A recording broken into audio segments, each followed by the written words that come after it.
뉴스룸을 시작합니다. JTBC가 단독으로 입수한 문건으로 문을 열겠습니다. 위안부는 매춘부란 미국 하버드대 램지어 교수의 논문을 두고 하버드대 총장은 학문의 자유라고 했습니다. 취재진은 이와 정반대되는 하버드대 교수들의 성명서를 확보했습니다. 이 논문은 학문적 진실성을 해치고 지독하게 폭력적이란 내용입니다. 일본과 한국의 역사 연구에 있어 권위를 인정받는 교수들입니다. 먼저 이지은 기자입니다. 현지 시간 17일자로 하버드대 동료 교수들이 낸 3쪽짜리 성명입니다. 역사학과의 앤드루 고든, 동아시아학과의 카터 에커트, 두 교수 이름이 나란히 올라 있습니다. 미국에서 한 사람은 일본 역사, 다른 한 사람은 한국 역사 연구의 권위자입니다. 이들은 램지어 교수 논문에 대해 학문적 진실성을 해치는 지독히 폭력적인 부분이 있다고 신랄하게 비판했습니다. 우선 한국인 위안부와 가족, 모집책, 위안소가 실제로 맺은 계약서를 참고하지 않았다고 했습니다. 램지어 교수가 논문에 제시한 거라곤 1938년 일본인 위안부가 중국 상하이 위안소에 모집됐을 때 쓴 계약서가 전부라고 했습니다. 한국인 위안부가 쓴 계약서는 보지 않고 일본인 위안부가 쓴 것과 같은 맥락이라고 쉽게 단정했다고 꼬집었습니다. 1938년부터 45년까지 모집된 한국인 위안부 계약서와는 전혀 다르다는 겁니다. 직접적인 증거도 없지만 제3자나 당사자의 진술도 볼 수 없다고 했습니다. 당시 미얀마와 싱가포르 위안소에서 일하던 한국인 직원의 일기장을 인용했지만 이게 과연 신빙성이 있는지도 따져 물었습니다. 일기장 내용이 실제로 일치한지 확인하지도 않았고 한국인 위안부 증언도 듣지 않았다는 겁니다.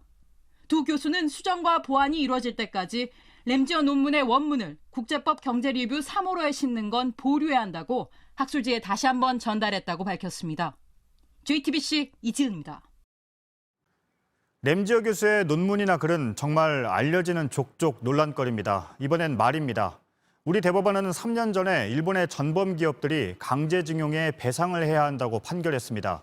JTBC 취재 결과 램지어는 이 판결을 놓고 당시 미쓰비시 공장에서 일한 사람은 행운이었다고 말했습니다.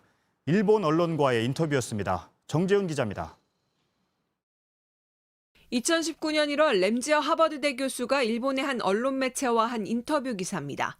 일본 전범 기업들이 강제징용 피해자들에게 배상해야 한다는 우리 대법원의 2018년 판결에 대해 기자가 묻자 한국 법원에서 무슨 일이 일어나고 있는 건지 모르겠다고 말을 뗐습니다. 그러면서 한국 정부가 수십 년 전에 일본과 조약을 맺고 이런 주장을 다 청산하기로 했던 걸로 안다고 말했습니다. 법원이 이렇게 오래전에 일어난 일을 다룰 수 있는 거냐는 질문은 70년도 넘은 일인데 미쓰비시가 돈을 안 줬다, 강제로 공장에서 일했다고 주장하고 있다며 기록도 없다, 대부분의 공장 직원들은 이미 죽었다고 답합니다. 그러면서 일본 공장에서 일했던 사람들은 우리가 불쌍히 여기지 않아도 된다며 미쓰비시 공장으로 보내졌던 사람들은 행운이었다고까지 합니다. 한국의 강제징용 판결이 말도 안 된다는 취지로 설명한 겁니다. 위안부 문제와 관련해서도 제국의 위안부를 쓴 박유아 세종대 교수가 유죄 판결을 받은 사례 등을 언급하며 이해가 안 간다, 대체 한국 사법부 왜 이러냐고 깎아내렸습니다. 램지어 교수는 또 다른 논문에서는 일제강점기 일본인이 제일교포를 차별한 건 제일교포 탓이라고 주장했습니다. 당시 조선인들은 읽지도 못하고 덧셈과 뺄셈도 못하는 하등 노동자로 묘사하기도 했습니다. JTBC 정재윤입니다. 미국의 한인단체들은 램지어의 논문을 철회시키기 위해 국제청원 운동에 들어갔습니다. 하버드대 인근에 소녀상을 세우는 방안도 추진할 계획입니다. 워싱턴에서 임종주 특파원입니다. 미국 동북부 한인의 대표들이 위안부 기린비 앞에 모였습니다. 램지어 교수 논문의 부당성을 널리 알리기 위해서입니다. 역사 왜곡 논문을 강력히 규탄한다! 규탄한다! 논문 철회를 위한 국제 청원 운동도 시작했습니다. 온라인 서명을 받아 국제 학술지 측에 전달하기로 했습니다. Strongly condemned Ramsier's portrayal of the Concord women and demand the immediate withdrawal of the article. 하버드대가 있는 매사추세츠주에 소녀상을 건립하는 방안도 본격 추진됩니다. 또 한인회관을 증축할 예정이에요. 그렇게 되면은 소녀상을 저희 한인회 회관 앞에다가 만들 생각을 하고 있습니다. 하버드 출신의 한국학 전문가 마크 피터슨 리 브리검 영대 명예교수는 칼럼을 통해 논문의 문제점을 조목조목 반박했습니다. 위안부 문제를 부정하는 일본 정부의 행태도 함께 비판했습니다.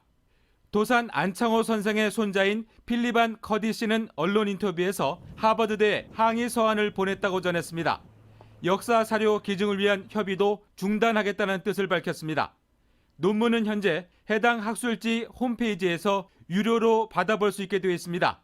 가장 많이 내려받은 항목에도 노출되어 있습니다. 반론을 실어 논문을 발간하겠다는 방침을 시사한 학술지 측은 비판과 철회 여론이 고조되고 있는 데 대한 질문에 입장을 내놓지 않았습니다.